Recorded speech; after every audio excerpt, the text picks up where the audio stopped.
All right, well, hi, Tim. Well, hello. How are you? Doing pretty all right. How are you? I'm good. We're back at the table. We're not on the couch today, and I'm a little nervous that my butt's going to fall asleep. But I gave you the comfy chair, so we're going to be good. If you want the comfy chair, you can No, have it's good. It's good. It's good. It is totally good. Well, hello, everyone. Welcome to our podcast. I'm Willem. I'm Tim. And this is Hear Me Out Pitch, the place where we give out pitches like it's no one's business. So I'm still working on the phrase, but yeah. We'll get there. We'll get there. We'll get there.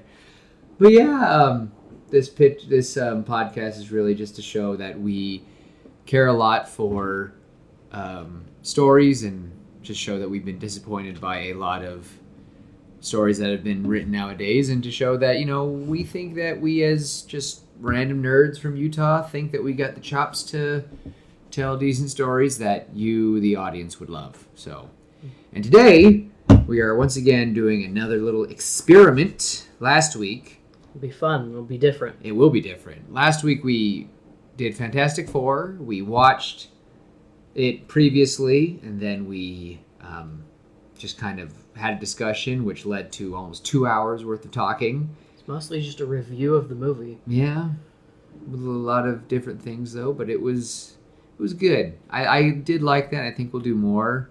Gotta watch out for those sidetracks that we do. Yeah.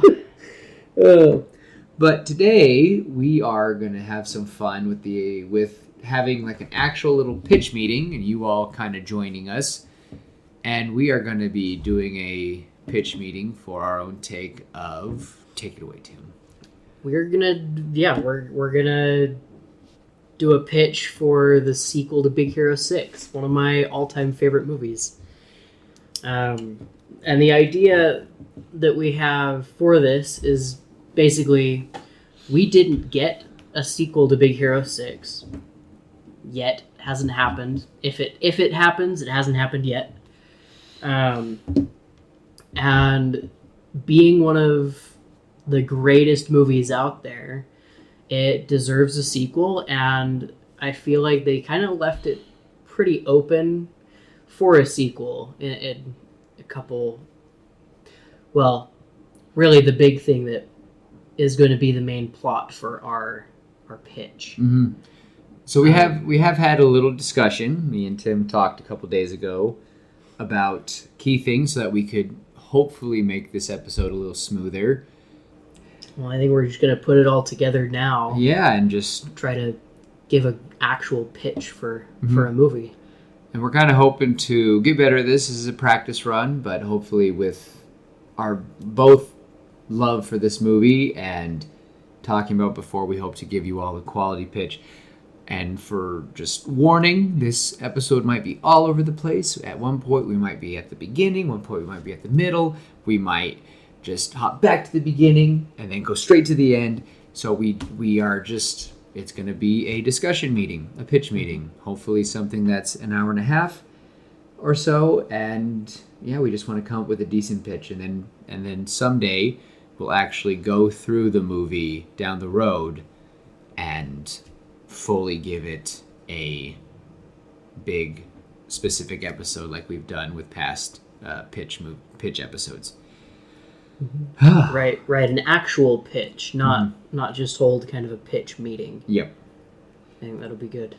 So I think it will be fun, just experimenting, kind of just show how our thought processes work, and kind of show what it would take to come up with a pitch for a movie. And we just hope you all have fun with us for it. So, yeah, well, with all that being said, which I say that a lot. So do I. So we're really going to work on that this episode. Got to get more punctual and smooth with the way we talk. All right, so Big Hero 6 2. We do not have a title yet. Mm-hmm. I couldn't think of anything. I couldn't think of anything either. Maybe we'll come up with it while we're giving the pitch. So, but oh wow, this is kind of awkward now that we have an audience listening to our little conversation. It's like, oh, a little bit. Little bit. Little intimidating. All right, so step one, beginning. The beginning. Well, we talked about this on Monday, and I think it's a perfect way to introduce the movie, to get into the movie. To start, we're gonna have a picture of Tadashi on screen, and it's gonna be Tadashi. We all know him. We all recognize him, and I watched it yesterday with Zach, and when the scene came up where Tadashi died, spoiler. If you haven't seen Big Hero 6 at this point, that's your own fault. It has been 9 years, and it is Disney, so and it is one of the greatest movies of all time. So you'd better go watch it. Anyway, when he dies, Zach turned to me and he goes, "Too soon. It will always be too soon." It will always be too soon. I can't think of a Disney death that, like, it instantly became a classic Disney death. Yeah. It is just, to me, it's more powerful than I do not hunt me down, folks, but I think it was just as strong, if not stronger, than Mufasa. But also, it really hits different because he goes in, he says someone has to help, someone has to do something, and he runs in, and it's so awful because Professor Callahan just survived, and it just hit. I listened to it at work. I couldn't watch it, but I was listening to it, and I just was tearing up at so many parts. But most of them were all about Tadashi because, Tadashi is here. Tadashi is here. Mm-hmm. So we have the picture of Tadashi. Yes, we'll have the picture of Tadashi, and it will be Tadashi. Mm-hmm. And we talked about it on Monday.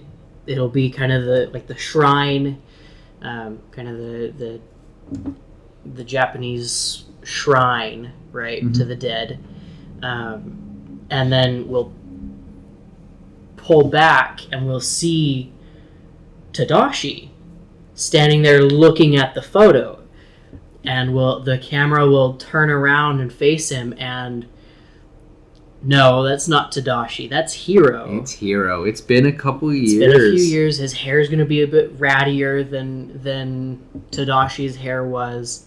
We'll see the little gap in his teeth, because that. So yeah, when he has his mouth closed, looks just like his brother, but then he smiles, and you're like, oh, that's Hiro. So yeah, and we'll see that, and it'll be good.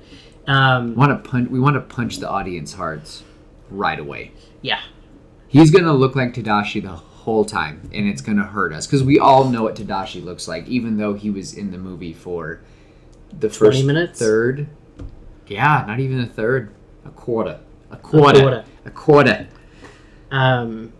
yeah, and here's the thing. So Hiro in Big Hero 6 is 14. Mm-hmm. Everyone else, all the college students, they're 21-ish. Mm-hmm. They're somewhere in that range. So if you haven't guessed, the setting of our movie is going to be 7 years later. Mm-hmm. This is 7 years after the events of Big Hero 6. And I think one big thing to remember is that at the end of our movie, or the end of Big Hero 6, Hiro rebuilds Baymax after the original Baymax goes into the in the portal, and he runs out of, or his rocket boots stop functioning, and after he got hit by the debris, and so he launches the rocket fist into out of the portal to save Hiro and Abigail Callahan. I was thinking, really quick to add to the beginning, just really quick, I was thinking of the introduction of the movie, because we got the ending of the movie being narrated by Hiro, and I was thinking the beginning of the movie, we have Hiro narrating, talking about them becoming the group Big Hero 6, because he's like, who are we? And it's like, well, we became Big Hero 6. We've saved the city a couple times. Okay. And it shows all these things, and then it talks about them. And I've imagined, and Tim can, by all means, if he has a different view, but I've kind of imagined that the group is still a superhero group, but they really have gone doing their own thing. Because they all were nerds. They all were college students who had ambitions and dreams. I could totally imagine Go-Go becoming some speed, like, not to be punny, but speed racer of some sort. I imagine Wasabi. I imagine him being a culinary cook, making the best knives in the world. Just and little plasma knives. His brand can be cutting edge tech. Ah, that is awesome. So stuff like that. And Fred, ooh, should we break their hearts now with what we think of Fred? Yeah. So we're gonna have a little homage to the man, the myth, the legend, Stan Lee. Fred's dad, if you guys don't know, is Stan Lee. If you didn't watch the after credit scene when they get to see each other, then that's on you. Yeah. So Fred's dad, within these 7 years, probably year 3 or 4, passed away, and that hit Fred hard. And we all know Fred. We all remember Fred being super fun and the mascot of the school. And now in our movie, he's going to be a little bit more of a businessman, taking over. He's going to be a little bit more serious, more subdued. Even though it was confirmed that his dad was a hero. Yeah. But we also know that with that, he probably wasn't as exposed as his son. Because we don't know if Big Hero 6... I would imagine that they were pretty public because they didn't cover their faces. Mm-hmm. So I imagine when his father passed away, he took over the kind of Bruce Wayne side of his father, took over the company, whatever it was. And the thing is, Fred wasn't dumb. Like, when he gives a speech about the villain, he really is like, if you think about it... He knows what he's talking about. He just loves being lazy. Yeah. So. Well, he is a lazy, smart nerd. That's. I mean, the underwear technique is absolutely phenomenal. So that could be a thing they do. Gross. It's so gross. But they could make that could be one of the things they make. They just patent very, very reusable underwear. Ew, so gross. It's like every design, whether you turn it, is a different design, so it looks good when you turn it inside out. But then you're like, oh, what about the... Never mind. That's gross. But it's just so gross. So we see all of them going back on track. They all become their own things. Hero becomes... He's just focusing on being a hero. And he's... I also think that at this point, Honey Lemon is probably doing... with her chemical reactions and stuff, I'm imagining she's probably creating some of the world's most powerful adhesives, some non-Newtonian fluids, just for fun. She's trying to help create chemicals she's trying to make alternatives to gasoline. She's very green, and she's really trying to make proper, just trying to make the world a better place, because that's what Honey Lemon... They all are doing their own thing, but Honey Lemon I could see as a big, like, not a hippie, but a little bit, a chemical loving, not hippie, I don't know what to say. Not hippie, but more green. More green. More green. More green. So they're all doing their own thing. They still, if circumstances happen, they'll work together and become heroes, and they'll stop crazy things. Yeah. I'm imagining that Baymax is quote unquote working full time at a clinic. Well, did you watch the shorts? No, I haven't. Okay, those are pretty cute, and I just imagine that's what he does on the side. He goes around. They're really sweet. He goes around and he'll find people, like one girl is on her period, or one woman is terrified of swimming. One dude who owns a food truck, turns out he's allergic to the stuff that he creates, and he has to change everything. So Baymax goes and helps him. So those little things, because Baymax helps. Okay, I like that better. So than we my see, thought. so we see all of his. I mean, he could still work at clinics. We see him working at hospitals. He wants to help more than he wants to be. He likes being the squishy marshmallow and Yeah. not the metal iron giant thing, which Yeah. is still awesome. And I love Baymax like that. But in my head, I hear Baymax. I just see, "Hello, I am Baymax. You've been a good boy. How about a lollipop?" Have a lollipop. And it's just that's what he is. That's what Baymax is. So we kind of get introductions. Hero's talking about all of them, like, oh, Fred had to take over the family business. Honey Lemon became an activist and is working on fuel. Wasabi surprisingly became a culinary chef with his cutting-edge kitchen knives. Blah, blah, blah. And Baymax, I can never keep track of where Baymax is because he's always helping someone. It shows him, like, reaching up in a tree, hairy baby. Like, and he's just getting a cat. You know, like... I love that. Yeah, so it I just... love that. And then it's like, and as for me, I've gone to robotics, and Abigail Callahan and I have been working together to, help with the college and do their own thing. And then it shows, and he's like, and all of this I do in the sake of my brother. And then we are smack staring at the shrine.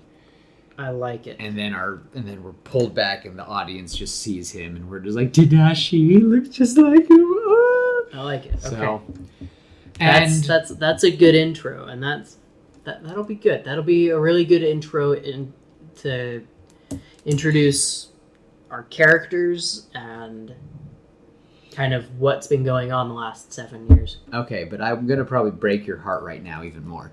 Uh-oh. Because here is something I thought of with Baymax, something that's been really bugging me with Baymax. And I'll explain it with Hero is looking at the picture, Mhm. and Baymax walks up and goes, "Are you looking at the picture of your brother again?" And they're talking about his brother. He goes, "Yes." He's like, after all these years, have you gotten better? And he goes, "Of course I have. He did many things. He created you." And Baymax is going to go, "Tadashi did not create me. You did. Because this is not Mm-mm. Tadashi's Baymax." No, this is Hero's Baymax, which, to be fair, is built exactly the same And it has the chip, but as in my Tadashi's head, chip. all the files, all those videos of Tadashi are gone. Oh. And that is something that was the big sacrifice. Oh. That needs to be, because we need that original Baymax to have some loss. And I don't know if it was real or not. I couldn't watch it today. Well, we just spoiled the plot. Well, there was loss. There was And loss. it's not the same Baymax. And Nope. Baymax, of course, he's still lovable and he's still programmed, but that is not Tadashi's. This is Hero's Baymax. Mhm. And so, of course, he's lovable, and I know many people now are probably going, whoa, whoa, whoa, but it's like, if you really think about what a robot is, it just doesn't work. So Yeah. I just want that to be kind of one of the little points, and it breaks Hero's heart every time, because truly, when Baymax asked him, "Are you satisfied with your care?" he really was saying goodbye to his brother. Even though he remade Baymax, I can't imagine that when he tried to find those videos, they weren't there. Yeah. Because he had to say goodbye to his brother. Oh, That's man. that's a part of grief. That is a thing. And even though it's been 7 years, it's hard. And he'll never get those videos back. Oof. Oof. Sorry. That hits the feels. I was really thinking about this at work, and this is something that I was like, that's not the same Baymax. It cannot be the same Baymax. That wasn't a memory card. It was a program. They always said it's a program, because when he put the green chip back after Baymax had his little psycho rundown, Baymax says, my healthcare care protocol has has been breached. compromised or breached, and that Mhm. means that Baymax was pretty aware of what he was doing, but he was programmed. Mhm. So, yeah, just a thought there. Just wanted to give that out to everyone. I really think that would be something, especially at the beginning of the movie, for us to realize, oh, this technically isn't the same Baymax. Yeah. We still love him, and he's still programmed, and he still wants to do good and help, but it's not the same Baymax we let go. Yeah, it's a replacement. It is. I couldn't. Everyone was like, "Oh, Baymax came back." I'm like, "That's not." That was something that killed me when I first saw this movie, because to me it didn't feel like Hiro had learned to accept Tadashi being gone, because he created Baymax again. So there needed to be, to me, there needs to be a concrete thing. So what could we still make concrete of Tadashi's loss, even with Baymax being around again? All those videos are gone. Hiro got to watch them once. Mm-hmm. And I love that scene so much. It's so sweet how Tadashi just really worked on Baymax. So I want those videos to be gone. And Hiro is reminded every time. Because people all the time go, "Oh, this must be your brother's robot." And Baymax, being a robot, goes, "I was not created by Tadashi. I was created by Hiro." And even like, "Well, and he's like, "I am just a copy." Like, he always tells people, "I am not the original Baymax. Mm-hmm. I am Baymax, but Baymax is just a title. It's like Ultron. We are just a robot. So I need everyone to remember that these are just robots. I love robots. I love robots in fiction. I love Sunny from iRobot. I love the Iron Giant. I love R2-D2, but they're just robots. Sorry, that got kind of depresso.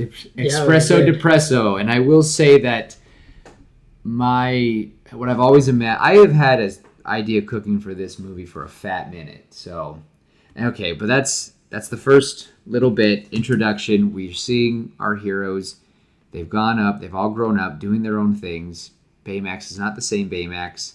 And Hiro is, like, he has accepted it, but it still hurts when he thinks about his brother. And this could be around the anniversary of his death or his birthday. It could be the anniversary of his death. And it has been 7 years to the day from his death. Baymax can say something like that. I'm really tempted to say it's been 10, and the only reason why I've been thinking of 10 years is because the movie is literally going to be 10 years old next year. Yeah. So how about we just say 7 to 10? Because 7 to 10 is not... I like the idea of it being 7 because he's the same age. Because he's the same age. And that does hit different. Uh-huh. Because I know that for those who have lost family members, when you get to the age of of how old they were and when you're older than them... Okay, no. You're right. It needs to be then. It needs to be 7. He is older. It could even be his birthday. Like, it could be Hiro's birthday, and he's officially the older Ooh. See, I'm the oldest sibling. So are you. And I can't. Ooh. That movie still hurts as an oldest sibling because you're like, I don't want to leave them. Anyway, wow, this is Depresso Espresso, and you're all going to be like, dang, guys, is this ever going to get happy? And yeah, it's going to be. Yeah, happy. It will be. But we got to hit some more Depresso spots. This is a heavy movie, and if you don't think the first movie was heavy, go watch it again. It's heavy.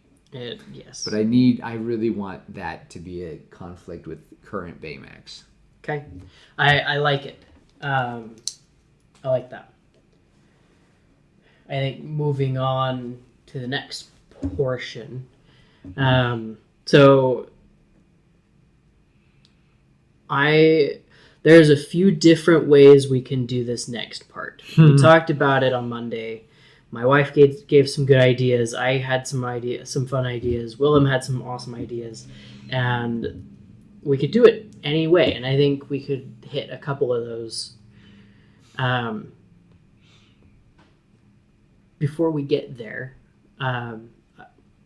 I guess let's talk about what is going to happen. So are we talking about who our lead antagonist is? Are we going right to that? Not quite yet. We'll hit that in a moment. Okay. And how that happens is what we'll explain. Okay, so we're talking about like Professor Callahan being released from prison. Okay. So if you guys remember in the first movie, Professor Callahan, his whole reason for becoming a supervillain was because Aleister Crey had failed to protect Abigail, who is His daughter.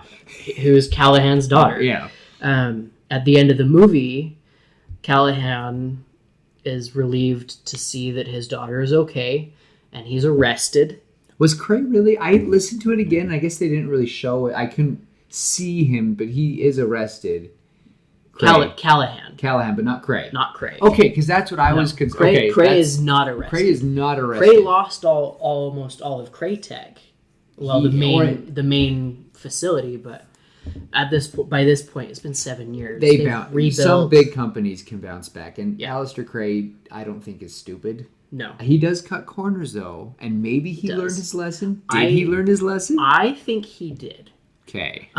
So that quarantined island is back to being operational. And they are going to be running some tests back to the teleportation thing. They have Hero and Abigail working on that. And I also want the other 4 to have some part in it. I want Honey Lemon's maybe Honey Lemon Adhesive has could be a part of created it. an adhesive to hold the portal together.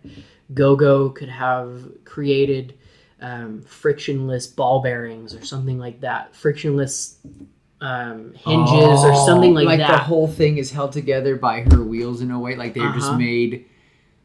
Oh, so it's almost like floating. So it's more. It'll be more efficient. So what did energy efficient. Hero create that's better? How did he upgrade? I'll get to that. Okay, so you thought of something because I was trying to wrap it because the microbots are like the microbots were big for him. and still like that's still amazing. But And I'm imagining that Hero has now taken full control over the microbots. He has mass produced them again, I think and he's using them to help with this. But I'll get to that in a bit. really quick though, I Yes. totally imagine that he and not to play off of all the trope, but since it's an animated movie and we're all kind of that's what I'm nervous about doing this movie is it's a lot of superheroes, but his microbots would make an awesome suit. Yeah. Yeah, and so I really imagined him like this. They just wrap around him as a suit. They can turn into a little backpack or satchel, or they just float away. Like it doesn't matter. Or I imagine they basically float now. Maybe they fly. I don't know. So here's what I'm imagining, and we can explore this later. But I'm imagining the microbots are now nanotech at this point. So even smaller. So even smaller, but they fold out to create the actual microbots that we see in the first movie. But then they can fold in on themselves, become tiny, and that's how he can wear them as a suit, maybe as a jacket like Tony Stark does in Endgame, or a backpack or something. Something like that. Like it is kind of stink that all these Marvel movies have come out. So this movie would be kind of hard to do because we are kind of having a superhero. We're all getting pretty exhausted. Yeah, I know I am. I'm pretty sick of Marvel at this point. The new Marvel and DC movies have let me down. I'm so nervous about Blue Beetle tomorrow. Yeah. So nervous. Well, let's hope it's not terrible. But we're not talking about We're not talking about those. Blue Beetles. We're talking about all of them. So they've all come together to restorm the island. They've taken time. So here, the other two I haven't talked about Fred or Wasabi yet. Oh, that's right. Fred at this point, I feel like it's Fred. Like these are his best friends. I feel like he's going to be maybe helping fund the project. Oh, he definitely wants to fund for right. it. And I also think he wants to put a portal in his house. He wants to be like, I want to be able to get to your aunt's house. I mean, well, not to be. He wants to get to the diner. To the diner, thank you. The to the diner anytime I want. Like I just want a free pass to the Aunt Cass's diner whenever I want. I love her food. Like just kind of a Fred moment of being like, I want food whenever I want. I need a portal just hanging in my kitchen so I can just go get food from Aunt Cass. And they're like, that's actually pretty cool. He's like, yeah. So no wonder I'm funding it. And they're like, okay, fine. You get your own little portal if it works. Yeah.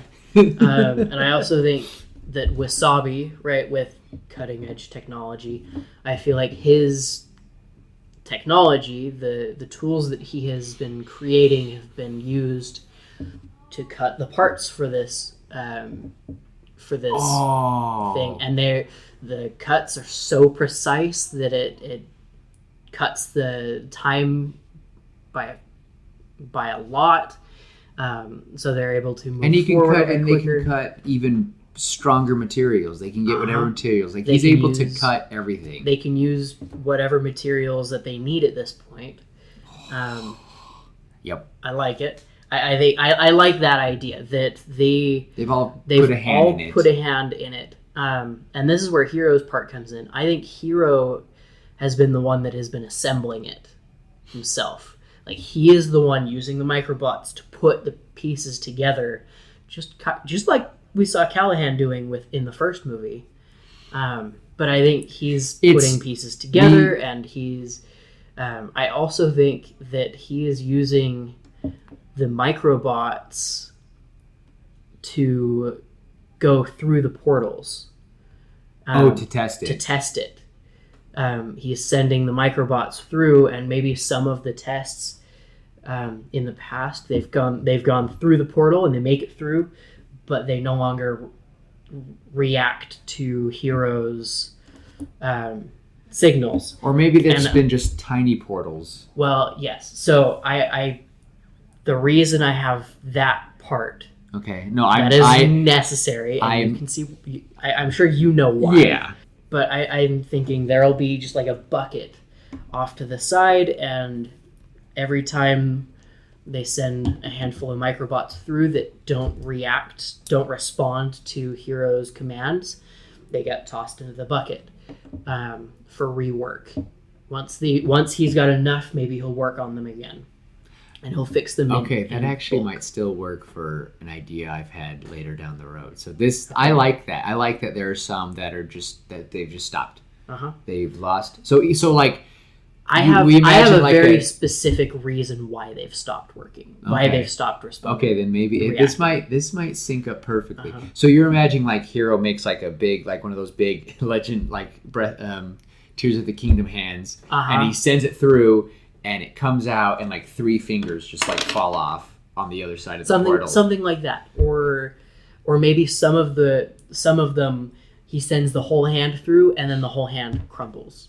Mm-hmm. And maybe one microbot doesn't, or maybe it's just the whole thing. Maybe the whole thing. Sometimes they go through and it works just fine. So he's been trying to fine tune, and he's confused of why. But yeah, he'll throw like an apple through, and it seems to be unfazed. So he's so confused of why it's the microbots. Why it's the microbots, right? And so I'm thinking they also send other robots through. Because I imagine the robotics, it's a robotics place. There's a few robots. We have like maybe a few different robots that are kind of like Baymax, but not. They're just kind of like, hello. And they're like, and he's like, hello, Hero. And they're like, hello, Baymax. Hello, 41215. Like, they're just very, very. So maybe robots that have a good function in the workshop. I'm thinking of what's the stupid robot, just the claw in Dummy? Dummy. Yeah. I'm thinking of Dummy in Iron Man. Right? Wow. Where people would love that. I love Dummy. Hey, everybody Dummy does. When he gives him things like that. When he gives him the arc reactor in the first movie when he's dying. Anyway, we're not here to talk about Dummy. No, we're but not. a dummy inspired robot. A few. Something like that, maybe to hold like a cherry picker for. And you know who I imagine make them instead?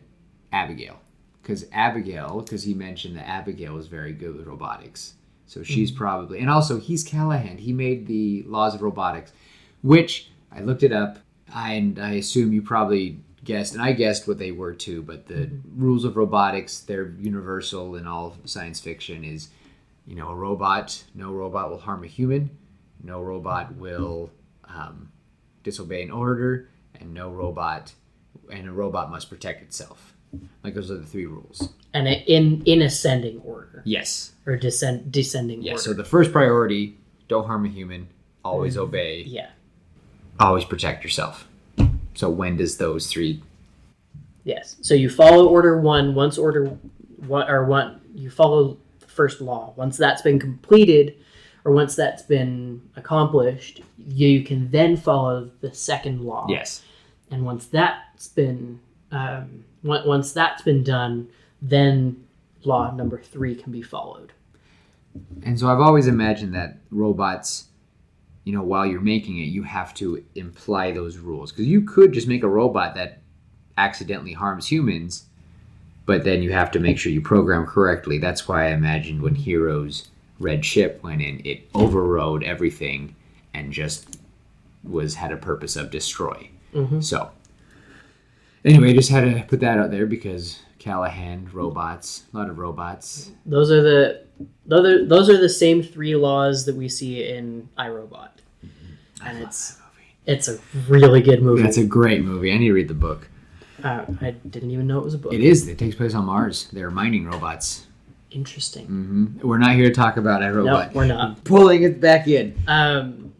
So they're working on the portal, and finally, in this particular scene, maybe we can see a few iterations of the portal in the background, a few different versions of the portals, and Abigail can be going through and giving a tour to some people and saying, this is what we came up with first. This was our first test. These were the results. Second test, these were the results. And she's pointing at the different portals that had these results. Mm-hmm. Kind of like Meet the Robinsons. His Yes. first one. Okay, Yes. what's left of it? Yeah, exactly. Okay. Exactly. And then finally she says, and now we have our final test for what we think will be the future of technology. Do you think she could be showing Alistair Cray around? I think Cray has probably been helping work on this.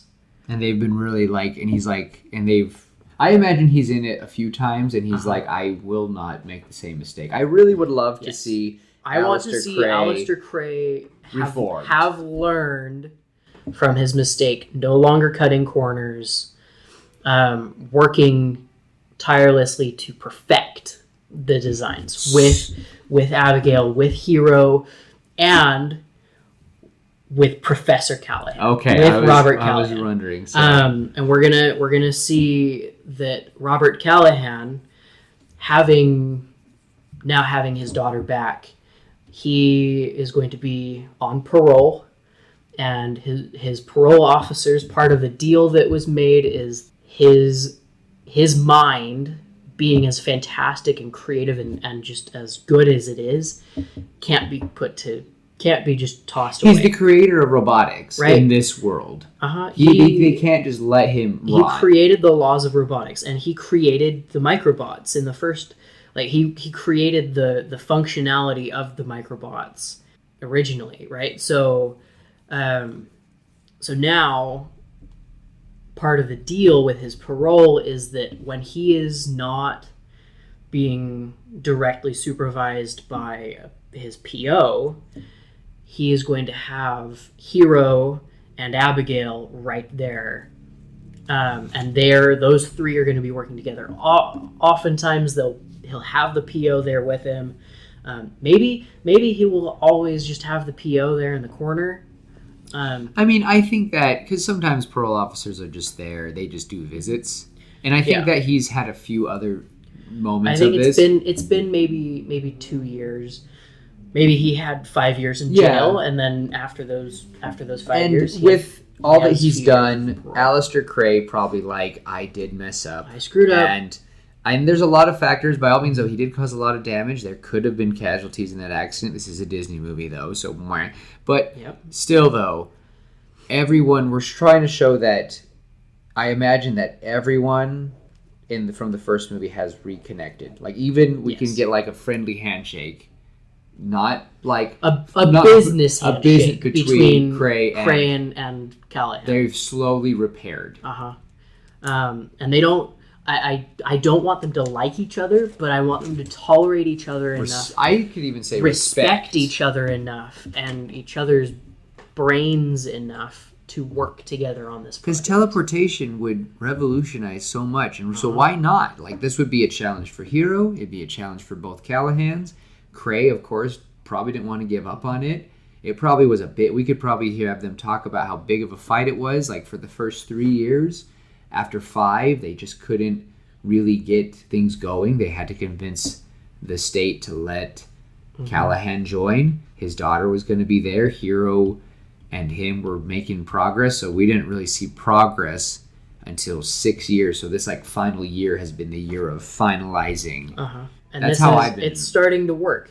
And this is the first test. This will be the first test of the final iteration of this line before they decide to move on to maybe other versions, other setups of the portal.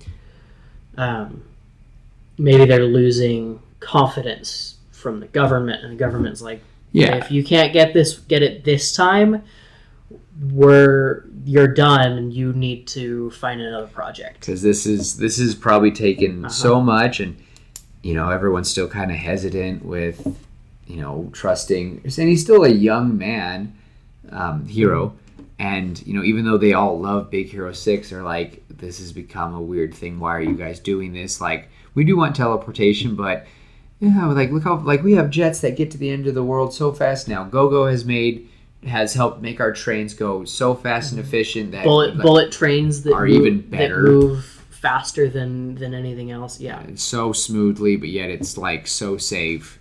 So many things. So people are like teleportation would be cool, but like maybe we can hit this in another 10 years. But Hero has been persistent, and I've kind of with what I mentioned earlier, I imagine he wants to try to get Baymax back. Yeah, well, and I think that's definitely. I think they he have just been working on wants teleportation, and I think on the side, Hero, along with his team, with his friends and Abigail, they're working together to problem solve. Okay, how do we get back to this space between space? because she got stuck there. Okay. I mean, I'm just going to call it limbo for the sake of it. It's simple. Simple, and It is a limbo. That's the definition. yeah, You're good. and like it just reminds me, like that is how I imagine limbo to look, in Dungeons and Dragons terms. Gosh, Because Tim. so Dungeons and Dragons, right? There's the different realms, Yeah. right? And limbo is one of them. It is a realm of chaos and emptiness.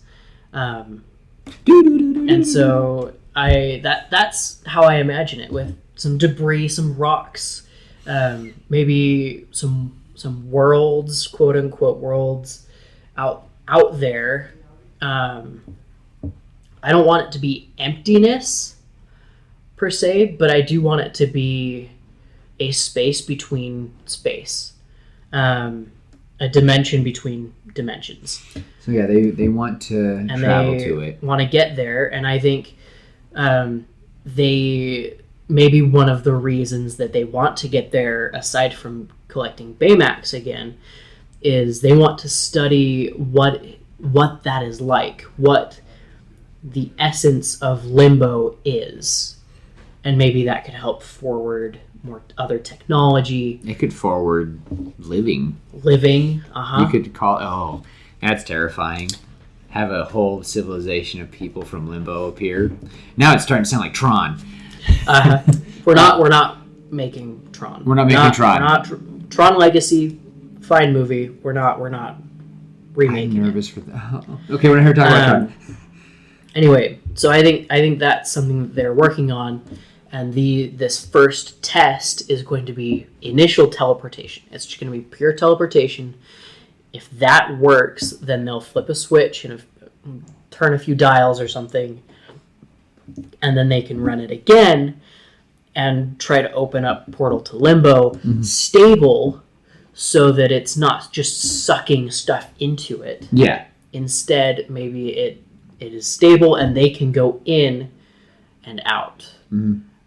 We just see only, so they have the two portals like they did in the first movie, and so what will happen if they do it correctly is they'll they'll Find flip off the second One portal. will turn off. They'll and then switch off, not flip off. Yeah. They'll switch off the. I know their symbol's a bird, but you know. Flip a switch. Switch off the portal. Switch off. They'll flip off. Flip off the portal. Flip off the portal. Anyway, so I think. So I imagine. I'm imagining that. So that'll happen. And their first test, I want it to work. And I want their teleportation where, again, they throw the hat and it can be the same general. And he's like, I've seen this before. Seen this before. It worked for my hat. Let's do it. Yeah, you're like, I've seen this before. And the hat goes through, and then Hero's like, this will be the real test. And he takes his microbots and he throws the microbots through. They come through, and then they land on the ground, and then they form into a hand and wave. I think it would be fun if it's just a small clump, small handful, and they form a hand-sized hand, and it goes out of the ground and just waves. Comes off the ground and waves. None of the fingers fall None of the fingers fall off. Oh, so you want it pure work. I want it to work. I want the teleportation to be perfect. So what I also was imagining that working, but I imagined Hero and Abigail going in. She straps in and okay. And her dad is all nervous and they are like, she's like, I failed last time. I will succeed this time. That boy saved me. He's sitting with me. He's worked on it. And also Hero's like, there's a brief chance maybe that we'll see the world again. And so he's got his backpack of microbots. Yeah, and they're like, and they go. He's hoping that maybe it'll work. I'm imagining they have an actual tether. Mm-hmm. I imagine the whole ship again. The whole ship. I imagine the whole ship. I'm imagining the ship, but with a tether, so that they can pull it through. Okay, like it's connected to a big winch. Oh, okay, because they're like, just in case you do go, we'll pull you back. Because it's supposed to be instantaneous. Instant. Okay, so how I imagine that is everyone's all nervous and they're setting up, and they're kind of setting up that maybe they're gonna hit the other dimension. This music is swelling, and they're like, "All right, everyone ready? Abigail, Hero, you ready? Yes. All right, 3, 2." And you see Callahan sweating bullets, and Cray and him look at each other, and there's just a split moment of like, I remember last, like they just like they look at each other, and the audience can feel the tension. Like it's like and then boom, it goes, and we just follow Hero, and Hero gets excited, and we're like, and I kind of imagine we're looking at this out the side of the window, and they're making it going to be like we're going to see the other world again, and they just immediately land on the other side. Yeah, it worked just fine. The teleportation worked perfect. And they cut the tether. They unhook the tether. They pull it back through, and they're like, test number 1 complete. And everyone celebrates. Teleportation is a go. It's like, this is amazing. Callahan is crying because we have resolved the first movie. There's a little like all this stress from the first test is just. Everyone is perfectly redeemed. Like, I imagine Cray and Callahan even hug. Just boom. Yeah. And they're like, it just 7 years of tension. Gone. 7 years of tension went through that portal and didn't come back. And it came back, and it's gone. And it's just, we all feel good, and it's great. Yeah. So, time to go celebrate. So I'm imagining they all go back up into the booth. This time they have like a straight whole blast shield up. Because that's right. They're doing test number 2. They're trying to get to Limbo. That's right. I want them to call it Limbo 2. Okay. Project Access Limbo, something like that. I just think Project Limbo. Project Limbo. And they flip the switches, all the dials. And I just imagine. And I'm imagining Alistair Cray goes, do we have an anomaly? Because in the first movie, it's a scientist who says, sir, there's an anomaly. Oh, so we see him like... and so now he's learned, and we can see that. And they say, no, everything even ask that the first time, too. Actually, no, I think I like that better. I like the second time. I like it because this is unknown. It's new. Is there an Is there an anomaly? anomaly? And we see like Callahan put his hand on his shoulder when he asked that question. Because he's like, "Aw, And then this makes and me they all say no. warm inside." No, there's no anomaly. Everything is a go. And they count down 3, 2, 1, and then I'm imagining Hero hits the switch. And here's the thing: all of their friends are there. All of the 6 are there, And including Baymax. Okay. Including Baymax. Everybody. And they hit the switch, and they see the portal start to turn on, and then it shuts off.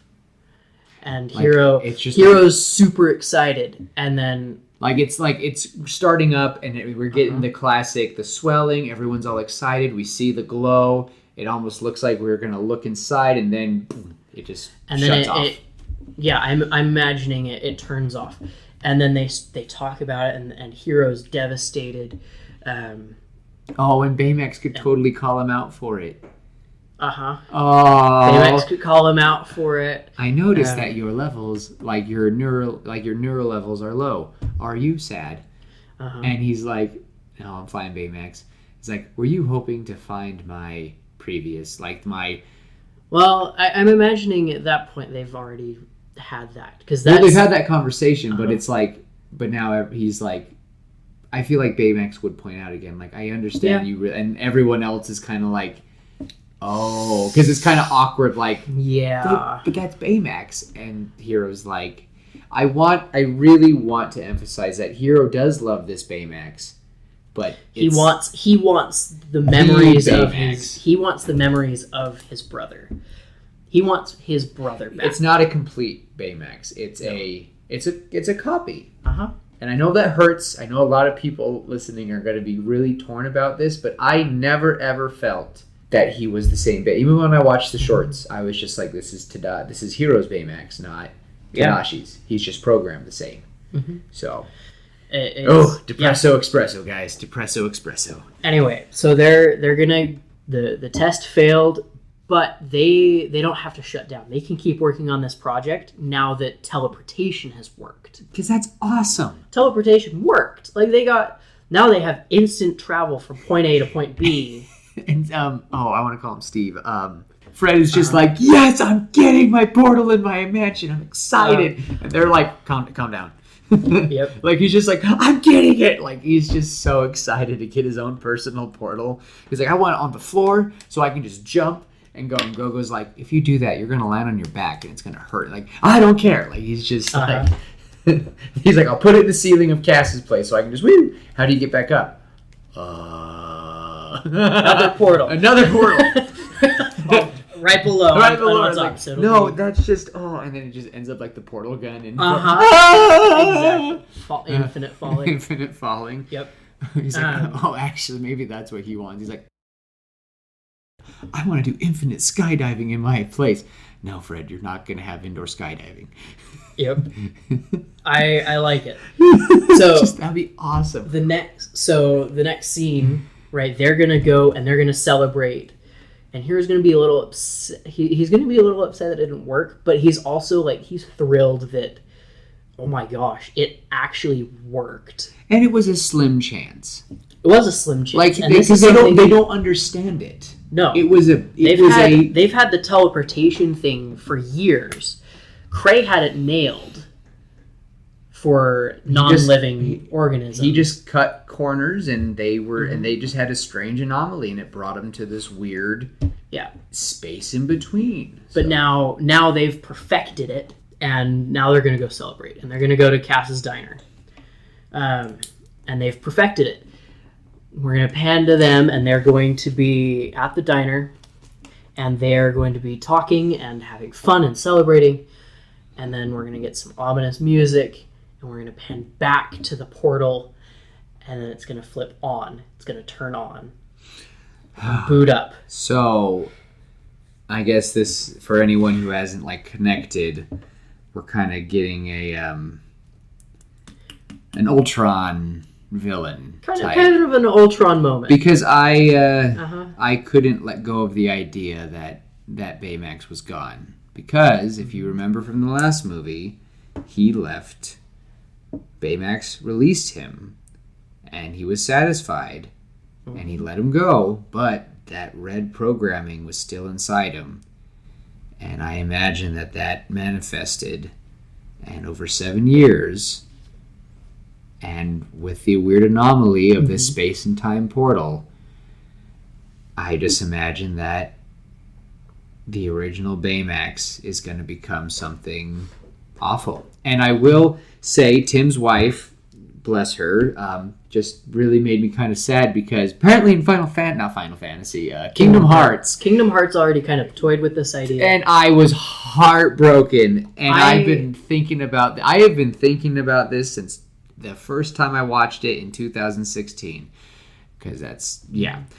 But it was a cheesy different one. This one's going to be different. We're not going to recognize this Baymax. So what I kind of imagine is we're going to get this thing is going to pop out of the portal, roll out this like thing, and it's pulsing, and we're going to realize, well, yeah, well, we're gonna see the exoskeleton, not the exoskeleton, the skeleton of the original Baymax. We're gonna see he's no longer fluffy. The vinyl fluff is gone. It's got it gone. His visor. Well, I like the idea of the visor having cracked and fallen off. So all we see is kind of an ovular mesh of wires and bolts and those screws two red eyes. With the two red eyes, the skeleton, and instead of the arms, because the arms were all the vinyl fluff, right? Uh-huh.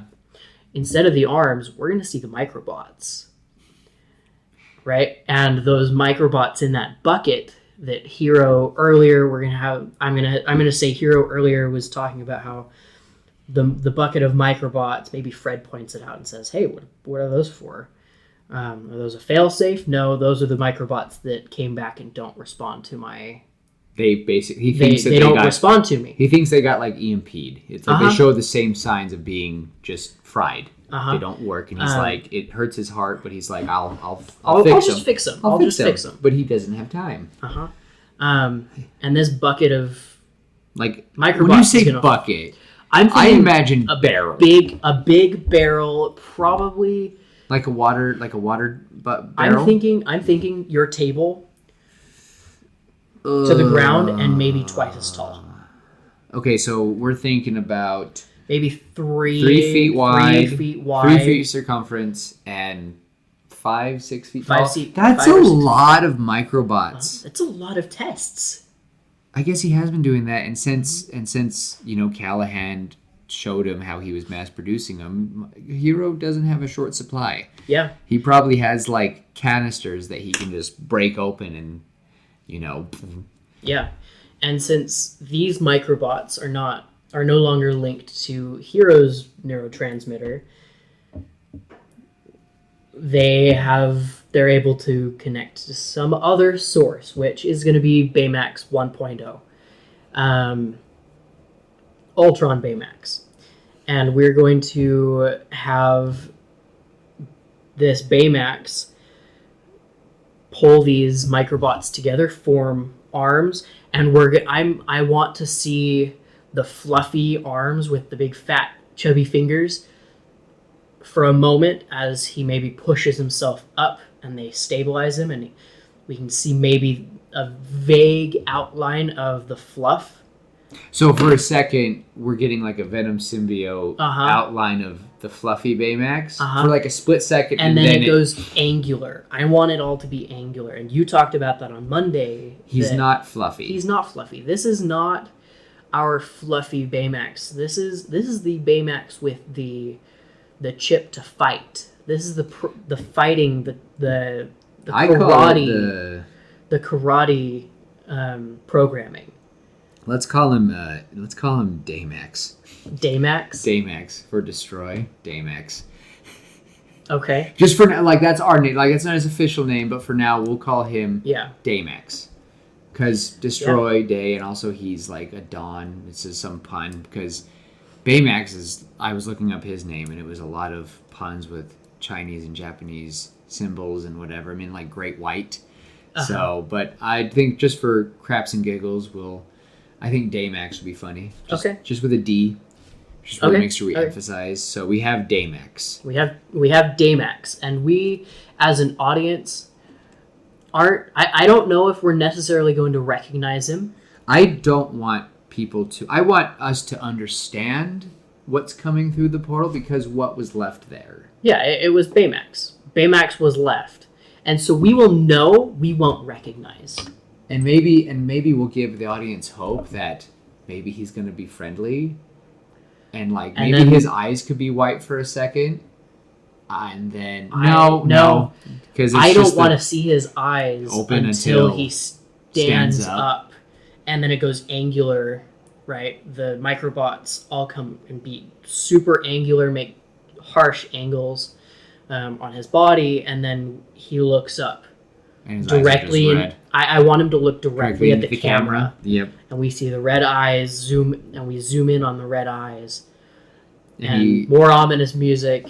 So you know what I imagine? Because since we're at the same warehouse, I imagine that Daymax looks around and all of a sudden he gets connected to Callahan in the mask, and he just sees Hero go destroy. Do it, Baymax, destroy him. Like all of a sudden he just gets the reminder, and we just hear for the first time it speak, and it's just this low Hero, just something like that. I want him to say destroy. I don't want him to say. You don't want to say Hero? No. Okay, so say destroy. Destroy. Okay. Do you want? I want this Baymax to talk. I want him to talk. And I want to be the same actor, and I want him to slow. But I want the actor, because I don't know if you know this, but the Baymax villain, the Baymax voice actor, played a villain, and I don't know what it was from, but I just remember when my parents learned who Baymax was voiced by, my father shuddered. He was like, "Oh, so that means we give him free range to just go dark with it." Yeah. So he'll be an Ultron Baymax. He won't be friendly. His mission is just to destroy. And since he is to destroy, he's going to look around and see that portal and see the warehouse, and he's going to start destroying. Yes. So the voice actor for Baymax is Scott Adsit. And he... There's only 4 movies on here, and I don't know any of them. Yeah, for what my parents said, his voice is very... There's more. There's more. Just kidding. Tim, you're a liar. I only saw the one. Or the 4. But no. Apparently he's in The Walking Dead. Oh, I think that might have been it. He's an American Dad. He is in... I guess he does play himself in Kingdom Hearts 3. Oh. The Baymax. He's the voice of Baymax. I believe he is a voice actor, wholeheartedly. So usually, yes. Voice actors So don't there's a handful of these movies that are animated. Mm. I don't recognize like any of these. But he can play, as for what I've heard, he can play very sinister roles, and I think he would just be great. I don't think we need to change it. I don't think we need to make it slightly deeper. I imagine since Baymax is kind of first talking, it's going to come out all destroy. But I want his voice to also be a little bit more electronic. Because he's been damaged. He's been damaged, and I want his voice to become a little bit more robotic and a little bit more almost synthwave. No. Just a little bit. Just a little bit. I can definitely, if I can do it, this next line will be synthesized in the podcast. That last line. And I'll make it so it sounds like that. I can do it. So, and that will just be an example for the audience. Okay. So, but yeah, so we have Evil Baymax, and he's just going to start tearing the place apart. All their hard work. And I don't think that's what we That's what I imagined is immediately out of that portal, he's going to destroy all that hard work, and it's going to kill us as the audience. Well, I'm imagining he comes through, destroy. He walks, and he's just walking through the building, not taking doors or anything. He's just punching his way through. So you don't want him to destroy the I don't necessarily want him to destroy the teleportation. I was completely going evil. I don't necessarily want him to destroy the him teleportation. I want him to say destroy, and I also want I want to hear him say Tadashi. I do. I was thinking about that too. Tadashi, and just repeating Tadashi. I do want that, but I don't know how. I have an idea. You have an idea. I have an idea. Because I do want Evil Baymax to be like, Tadashi is here. Like something. Like, I want... Oh, actually, you know what I wanted? This was an evil twist.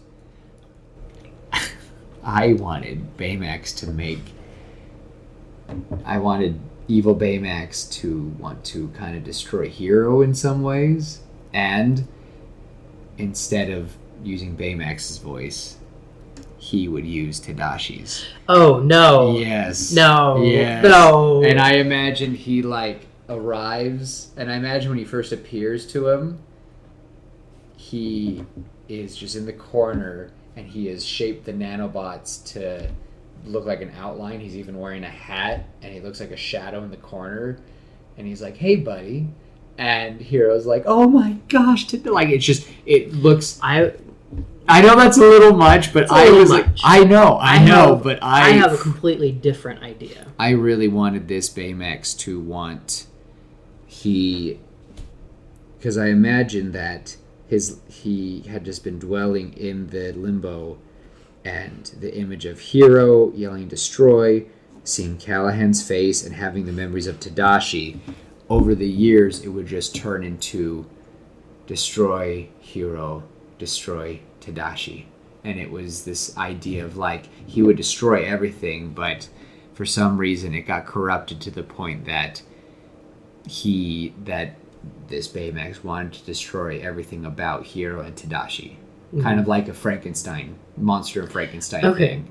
So I went very dark. That is very dark. I know. That is not at all what I was thinking. I know. It was gonna be, this Baymax was gonna like, so maybe this will still work. So I'll put mine on the back burner. So I kind of want to see what you go, because yours probably is more friendly. Mine might be more friendly. I don't know. Mine is definitely more darker, but I still have, there's one scene that I still want, and I want to see where you go. Okay. So. My plan is Baymax is going to make his way. This island, by this point, has a bridge.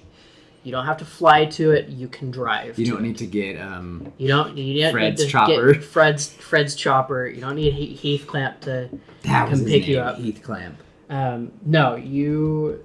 I want you to be able to drive to it, and so they do, and Baymax is going to crawl. He's going to make his way across this bridge, and he's going to see some billboards, and he's going to come up to just classic movie scene. He's going to come up to a TV store, right? And he's going to see a bunch of TVs, and there's going to be an interview of Hero, who looks like Tadashi, and some reporters and all the others, and they're all going to be talking about their success with the portal, and Baymax is going to say Tadashi. That would be a good place to put Tadashi. Like Tadashi. And then he's going to make his way, and so I want the interview. Does he see the new Baymax?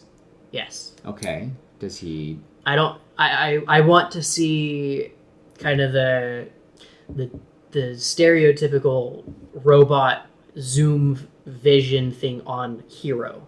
Not on Baymax, not on any of the others. Hero, who looks like Tadashi, and he'll say Tadashi, and then he will start lumbering away, and we'll pan back to Hero, and he'll have just finished the interview, and they'll be talking, and then Hero's going to say, I just need to go get some air. And Hero's going to walk outside, and then he's gonna be maybe he'll be talking with Aunt Cass. We do need to have Aunt Cass. They'll be talking, and Aunt Cass will be like, "I'm so proud of you. This is awesome." Oh, and we can see like Abigail Cray and Callahan. Like she's like looking like, look what's happened. Could you imagine this 7 years ago? Pointing to them, and then but the thing is, they've had to forgiven Callahan. I want them to have all forgiven Callahan. And they're because of all the work he has put into repairing their relationships as well as repairing the damage he made. We need a scene when they're all having dinner. They're like, and I just imagine one part where Callahan is paying respects to the shrine and he's just sobbing every time. Like it doesn't matter. It just still hurts him. Like it's finally hit him of what he did. And Hiro can come up to him and say that it's not your fault. Oh, and then he hugs him, and it looks like he's hugging Tadashi. And hugging Tadashi. Oh, that'll be a beautiful scene. Oh, that'll make the movie worth it. So, but we're really tearing the audience here. Anyway, yeah, we just jumped. So back to this conversation with Aunt Cass, right? Aunt Cass, they're gonna have their conversation. And after the conversation, maybe Hiro is about to say something, and then he drops to the floor and is yanked away by microbots. Is he yanked by his? No. Okay, so really quick, I imagine that at one point, evil Baymax tries to take over his, and Hiro laughs at him. Because he doesn't realize who the person is, but he's like, you can't use my nanobots against me, and he I just imagine that Hiro has learned not to let his nanobots be corrupted by man. And even though this evil Baymax is going to try to take him over, Hiro's got such a good grasp. Does that make sense? Yeah. But I don't want that to happen yet. Okay. But I imagine, but that was something I thought, okay, now so he gets yanked by nanobots. That's awesome. He vanishes. Aunt Cass is going to scream. She's going to run inside and say, help. So he's talking to Aunt Cass alone, and he just gets yanked. I thought you said he was going to give a speech to all the heroes, and no, he's just talking to Aunt Cass alone. Oh. It's just the two of them, just outside the diner, just outside the bakery, whatever. But he gets kidnapped. He gets yoinked, and we're gonna follow him to. As he's going and winding down these streets, it's at night. This is at night, and he goes and he ends up in the same warehouse. The exact same warehouse where he and Baymax had originally gone to confront Kabuki Mask, where they found out that somebody was mass producing microbots.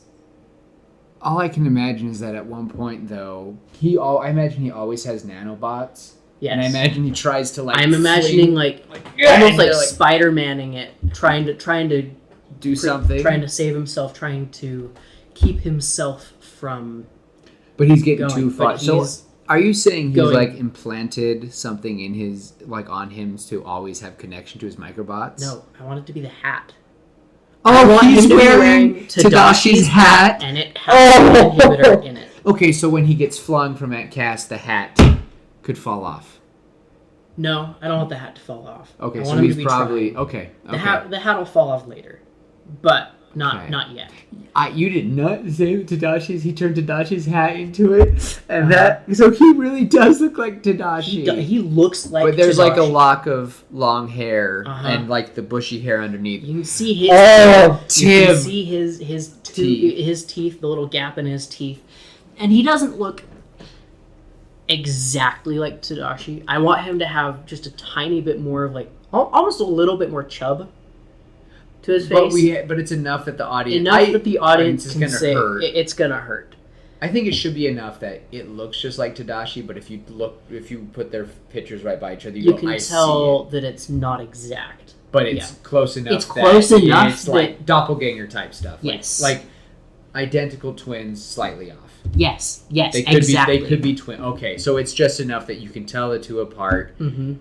that's still gonna hurt the It audience. is gonna If he wears that hat, it's gonna hurt me. Yeah, it hurts me talking about it.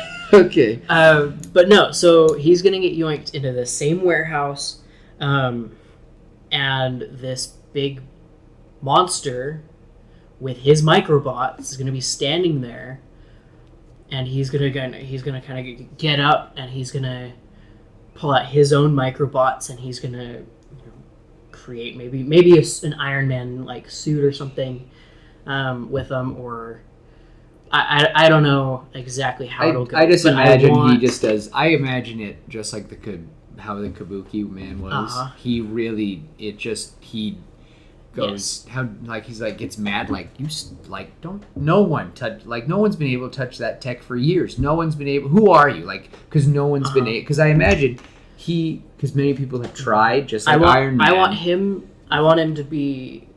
I want it to be. He has his. I want Callahan to know, but he's, as per his parole, he's not allowed to touch the tech. Mm-hmm. And I want that to be it. And I want Hero and Aleister Crate to have made a deal where Hero will use his microbots to help Cray build this portal, but Cray will not have access to I imagine himself. it like the Iron Man suit. He has made it so because in the original Iron Man comics and TV shows, there was the Iron Wars. Mm-hmm. People were trying so hard to make Iron Man suits, and they would fail. And when we saw that in the second Iron Man movie, but because Hammer was he's a big opposition in the Iron Wars, and I imagine that this is just like that. And there's maybe we can get a hint of seeing other people try to make these microbots, but his. No one can mimic, and he doesn't believe that those ones would work. So for this monster, this person, he sees it as a person. He just very, sees very tall person. Yeah. Oh man, and it's just staring at him, and he's like, who? And he just gets angry and forms, and his microbots like burst through all the windows, and it's just like a flood.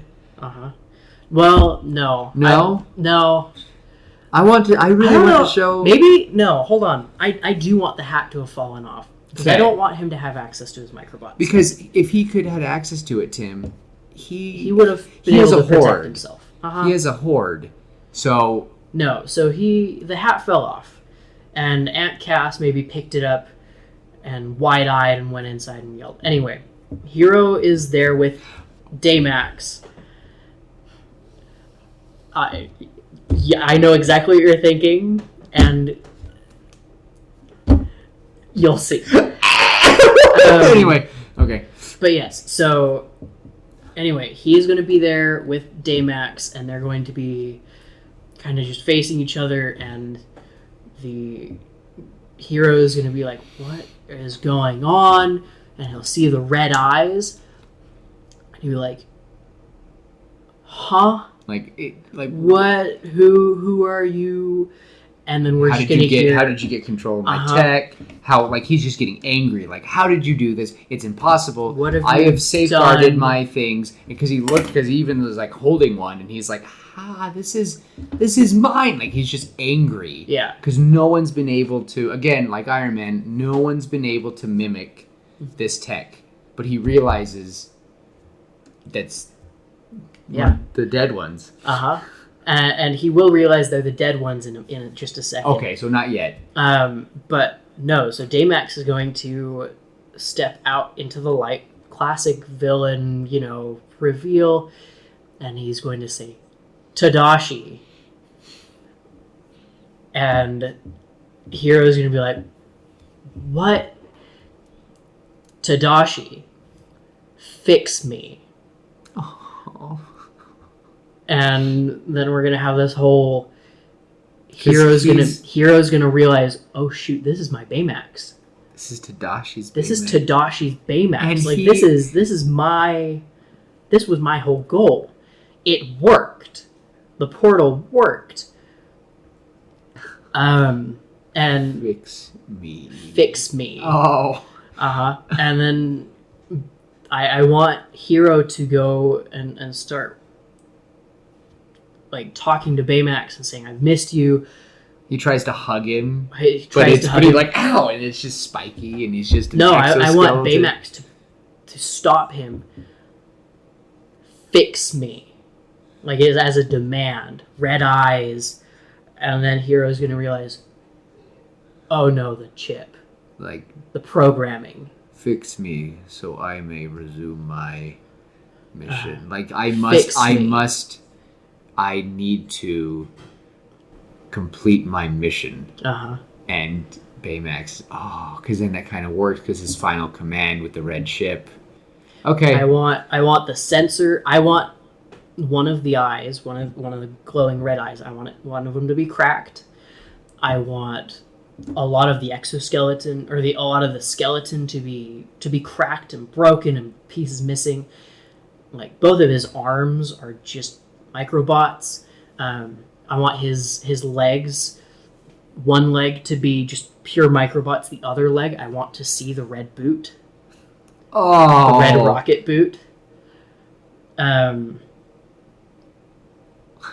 Yeah, that's what I want. All right. And then I want, and we'll have an exchange. And I didn't think that far ahead. Like I don't know exactly what's going to happen, but somehow Hero is going to like Daymax thinks that Hero is Tadashi and wants Tadashi to fix him Because he's his creator. because he's his creator.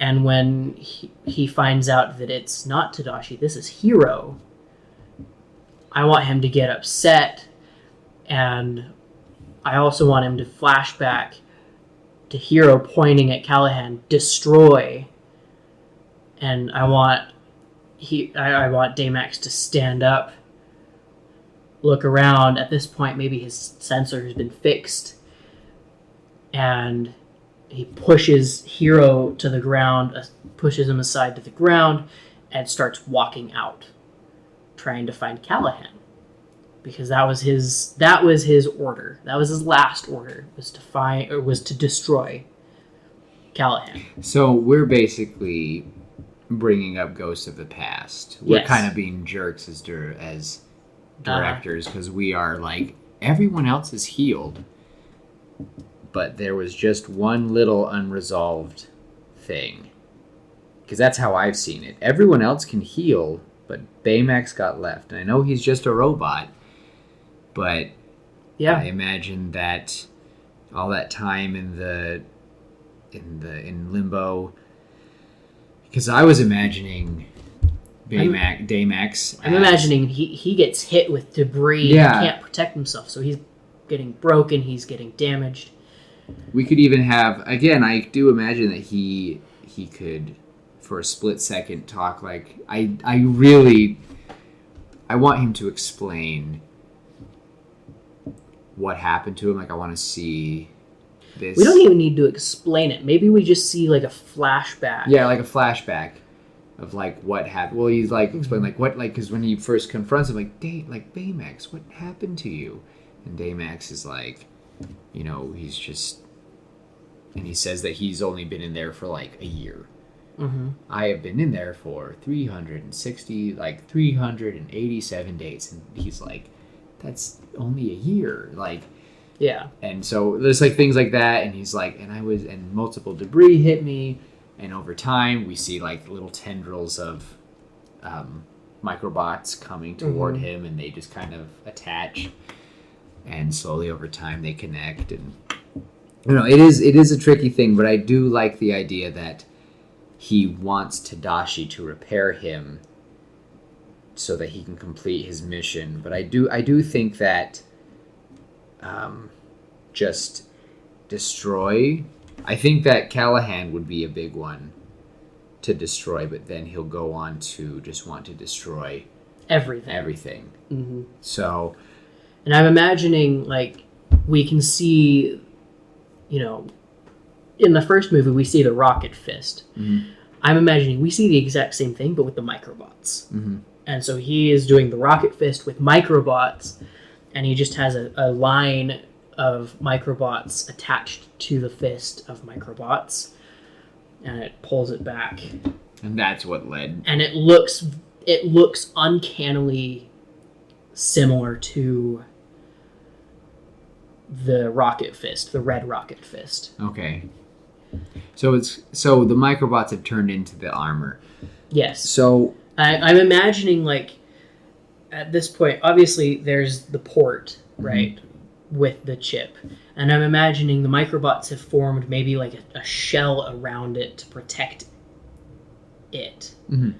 Because it's sticking out a bit, right? It's not... it is his programming, and so he's like, no. And so he's kind of, maybe we can see in that little flashback, we can see he takes maybe a piece of metal from Kraytech to form just like a chest plate that fits around it, and it leaves maybe a little bit of a gap between the chest plate and the access port, but it's still there. Anyway, I don't know exactly how the rest of the movie would play out. The end of the movie, and just because we're running a little low on time, I want to hit this part, because this is a scene that I want to happen. I want this to be the end of Baymax. Okay. Baymax. I want there to be a big fight, and it's very similar to the fight with Callahan, but because Baymax was there, I want him to have learned from Callahan and how Callahan failed, and he's doing it better. And yes, we will see... I do want to see Aunt Cass put on the baseball cap and use the microbots. Oh, that's not who I was thinking. Oh? I was thinking of Callahan becoming Kabuki Mask again. Technically, with the baseball hat. Like, I imagine that the wall comes in. I imagine the wall comes in. We could do that. I wanted Aunt Cass. I did think of that for a second, but there's only one person who was able to, like, get really good. You're right. So maybe, I imagine, like, Aunt Cass picked up the mask Callahan. and ran in, and, you know, when Baymax is, like, interrogating him, he's getting angrier. Hero is gone. Find him. Yeah. And she hands it to Callahan, and Callahan's like, I shouldn't. Looks to his PO, and his PO's like, eh. I don't even imagine that part. I just imagine Aunt Cass runs back, and then, like when he gets pulled away, Aunt Cass picks up the cap and runs away, and then we cut to Hero being pulled, and then what happens is we're getting confronted with Baymax. Baymax wants to get fixed. Baymax wants to get destroyed, but he wants to get fixed because he needs to be whole as a robot. And Hero maybe thinks, this is my chance to get those memories back. And also, you know, this is... because we have... and to fix my Baymax. We have the thing in WandaVision with One Vision being... So, like, that... very similar to that. Like, if you have the boat be completely rebuilt, is it the same boat? Like, that sort of analogy. So I imagine that Baymax is losing I don't want to say losing patience, but he just wants to be he wants to be rebuilt, and he realizes it's not Hero, and that's when we get a rampage. Realizes it's not Tadashi. It's not Tadashi, and then I just think he just goes on a destroying rampage, and then all of a sudden, as he's going to just doesn't care, just done, he's gonna squish Hero. Another wave of another wave of nanobots comes, bam, and they fight. And they grab Hero and pull him away from the fight. And then we just see like some of the baseball cap walk forward, and for a second Hero's like, Tadashi, and no, it's Callahan, and we're all in the audience going, oh, and then we see everyone else suited up and ready, and everyone pauses and goes. I do want to see like upgrades. Yeah, upgrades, of course. And then everyone's like, Baymax, and Baymax is like, hello, I am Baymax. Like, if Baymax is like, I am right here, and they're like, no, that's Baymax, and everyone's getting confused because Baymax.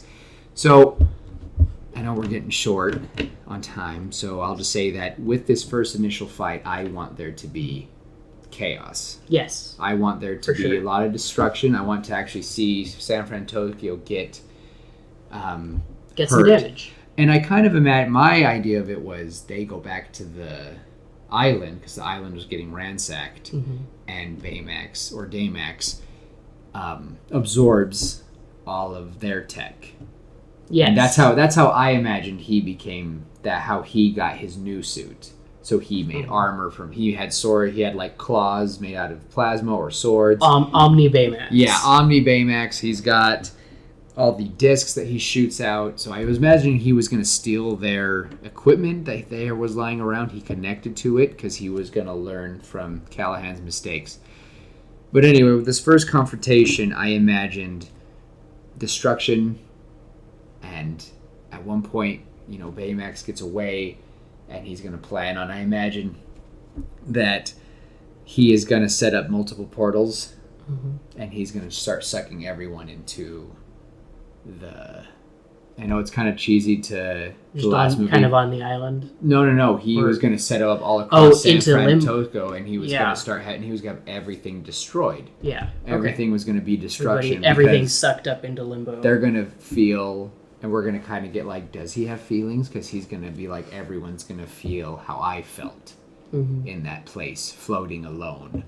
Okay. But what I do want to see, the scene that I want more than anything, is that Baymax is sitting there, and he rises from the dust, and he hears all these people crying out in pain, and Baymax doesn't know how to help everybody. He's never seen this much damage. So we have all these people like, help, like crying, and Baymax is like, hello, I heard, and he just like starts like freaking out because he can't help everybody. We see him fly off. So he kind of has to like triage. Yeah, and he like just flies off to go help, and and no one can stop him. Like Baymax can no longer function with them because he's busy helping. He's trying. He is fulfilling his initial orders to protect people, to save people, help people. So Baymax 2.0 has to overcome and override that initial thing, because he needs to realize, in order to stop all the pain, I need to stop other Baymax. Yes. So Yes. We are short on time. This final battle, right? Every movie like this has to have a big battle at the end. The final battle is going to be, essentially, it's going to be Baymax versus Baymax. That's how I was thinking. They're going to fight, and I want Baymax to be absolutely wrecking Baymax. And Baymax is going to kind of last-ditch effort, fly off, try to lure him away, and then no, they crash down, and Baymax is about to absolutely just destroy Baymax, and we zoom in on the red eyes, destroy, and it cuts off as we zoom back out, and it's a very similar scene to when Honey Lemon puts the Tadashi's programming back into Baymax. Baymax is going to have put Tadashi's chip into Daymax. And Daymax is going to stop. And Baymax is going to power off because he doesn't have programming. And Daymax is going to stand and look around. And I want the end of the movie to be, he apologizes to Hero and everybody else. And Hero says, "It's okay, buddy. I can let you go. Can I, or are you ready to let all of this go?" And Baymax is going to say, "Are you ready to let him go?" And Hero is going to think for a moment, and yes, I'm ready to let him go. Daymax is going to pull out both chips, destroy the red one, and then he's going to hand both of them to Hero. Hero is going to snap the red one in half. And Daymax is going to power off. He's going to crumple to the ground. And we're going to see... I want to see Wasabi come in and kind of cut it to pieces, destroy it, it's gone. And Hiro is going to take Baymax, his Baymax, put Tadashi's chip in, help him back up, fix him, and that's the scene that I really, really want to happen. I want Baymax to save Baymax. And then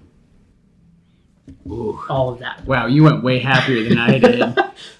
That's what I want. I don't want anyone to die. Very similar scene for me was going to have both of them say goodbye.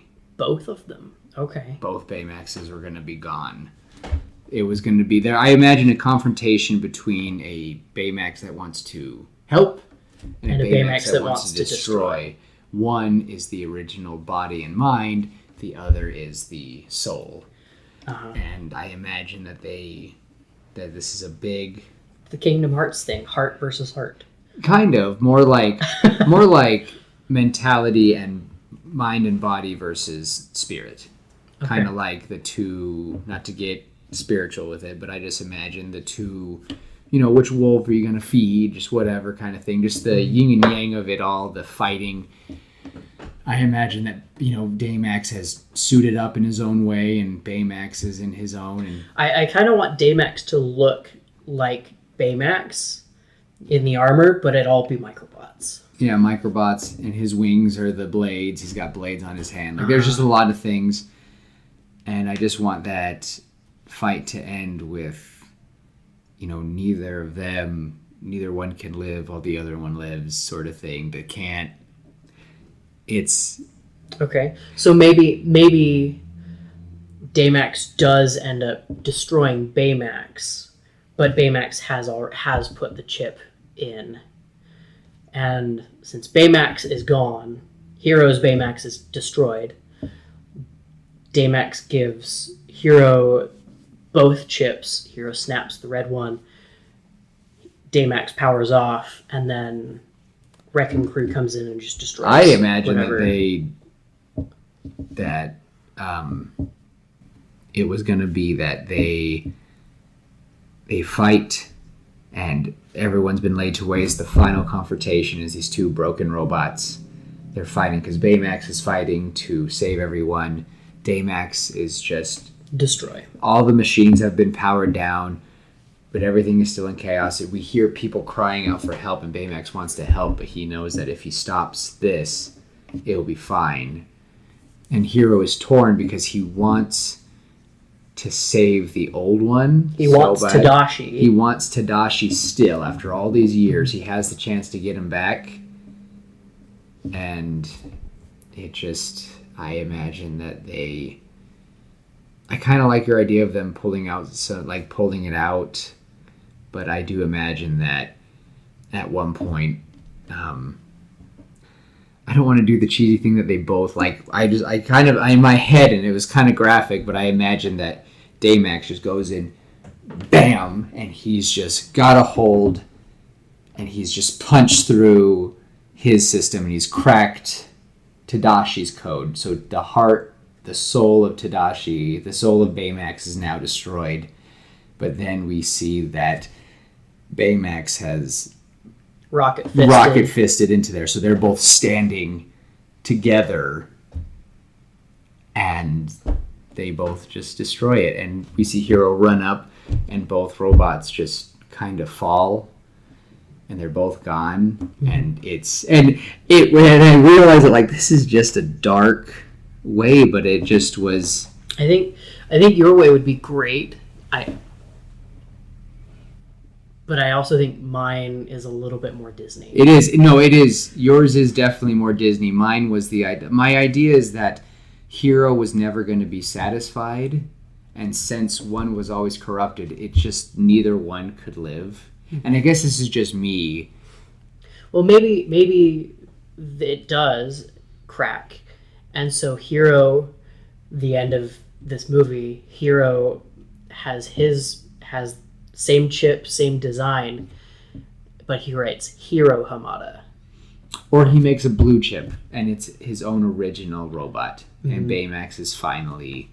Well, I want it to be the healthcare robot. Yeah, a healthcare Right. robot, but it's Heroes. It's Hiro Hamada. Yes. Everything. It's a brand new robot, completely Yes. made by Hero, and he could be smaller, and he's just like he. I imagine he makes a little Baymax little army, and they just go around helping everyone, and they just go all day, and they're like comfort people. People take them home, and Ron's gone wrong. yeah, Right? basically, And everybody has everybody Baymax. has a little Baymax, but he's perfect because everyone loves Baymax. So Hero at the end will use the nanotech to mass produce and make these little Baymaxes for everyone to have. So Baymax gets to fulfill his dream of helping, but because his chip was cracked and his body was gone, it's all gone. So I do imagine Baymax would live on, but the Baymax we all loved is gone, and Hero would have to make his own. He Yes. couldn't just copy and paste, and that was kind of. I do like the idea that he does create And I kind of like an it. identical one to an identical one, same size and everything, as his own personal one. But he does create the others for everyone else. But it could be. I like maybe we could have the chip framed, and it just can't. 'Cause it can't be used anymore. Yeah, I like that. I like it. So It's maybe like we a- could it's find like it in framed. between. We can find it in between our stories because I just didn't want The green chip is framed on Tadashi's Tadashi's shrine. because At it's Tadashi's shrine. because Baymax is now part of the shrine Yeah, because he finally got laid to rest. I like it. Because I imagine both gone, Mm-hmm. and they're like, and Hero's like, what am I gonna do? And they're like, you are a genius, and you can make your own. And then I imagine we see this blue disc, this blue one come, and he puts it in, and then we see just hello, I am, and then like it's just this little adorable little guy. Doesn't have the same name. And then we see there's a bunch of them. He's like, here you go, your personal healthcare assistant. And we see just little armies because Tadashi always said he's going to do so much for everyone. But Baymax was just one robot and he couldn't do it by himself. Yeah. And so at the beginning, we kind of saw him helping so many people, but he couldn't do everything by himself. And when that mass catastrophe happened, everyone screaming out for help, Baymax was like, I can't help everybody. And it kind of messed him. Hero sees that, and So I imagine the conflict, there was a conflict with Baymax that he could not always be there to help. Daymax was there to always be destroying.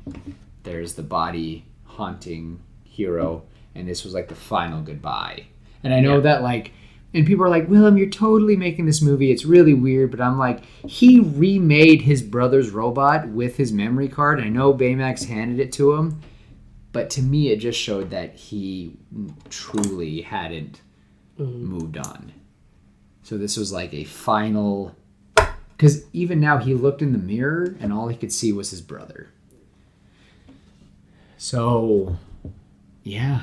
So I know we kind of didn't get to have like good meat of the third act. We kind of got a good first act, a second act. We've got a really good skeletal structure for this movie. I really want to see this movie now. I would too. So I think that very soon I think we should work together, I agree. and we will have to write this pitch, and then in possibly a couple months from now we will come out with the actual pitch and go through an actual big summary. We'll have We might have to break it up into two parts. But I think it'll be good. So Yeah. this is the early part. We're just testing the idea of this, and you've already got the spoilers. But the thing is, we hope that someday down the road, someone will come and start the podcast and go, oh. So, but yeah, I think that's it. I think that's it for now. Yeah, I think that was So- that's our pitch meeting, and it's a good pitch. I am in love with this movie. I want to watch it. I want to watch it too. We're gonna have to be doing some big debates on a few scenes because I know you're stuck with one part and I'm stuck at where I want. But I think we'll find it. We found a good middle ground with that ending. Yeah, we did. I really like that ending. and I think it's going to be good. Maybe we won't even give this to you guys. Maybe you won't Maybe even not. get an episode this week, and we'll just have to come up with something. You're never going to know that this happened. But no, Tim, thank you. Yeah. I think this was good. This was awesome. Thanks for doing this. This was a fun experimental episode. This is how a pitch meeting should go. And this is only with 2 people. If I had Imagine a team. If I had a team of 5, I'd be happy.